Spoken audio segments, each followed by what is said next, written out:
And Chris, the impact of Jacob Blake's shooting out of Kenosha, Wisconsin has now spilled into the sports world, with several leagues making big statements last night. And it started when the Milwaukee Bucks boycotted Game 5 of their first-round playoff series against the Magic. Video from inside the NBA bubble shows an empty court at the start of the game.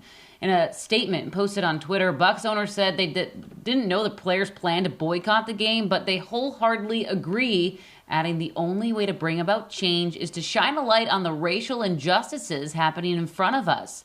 Soon after, the NBA announced all 3 playoff games on Wednesday would be rescheduled. Now, the WNBA also making a powerful statement last night. All of the games were canceled, including a matchup between the Minnesota Lynx and the Sparks. Now, players took a knee, and the Washington Mystics wore t-shirts spelling out Jacob Blake's name. 7 bullet holes were painted on the back of those shirts, representing the 7 shots fired by Kenosha police at Blake.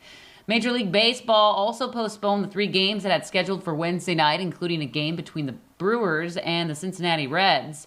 Brewers pitcher Brent Suter tweeted, "Our game took a backseat tonight for issues that are much more important.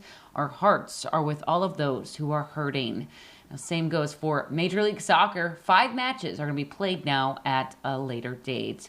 Now, there were a lot of teams, Chris, from a lot of different leagues that posted photos and messages of solidarity last night, including from our very own Timberwolves. And we're going to be keeping an eye on what happens today, if anything happens today, with the scheduled games. Yeah, so many athletes showing how emotionally involved they are in this. Thanks for showing us all that, Alicia.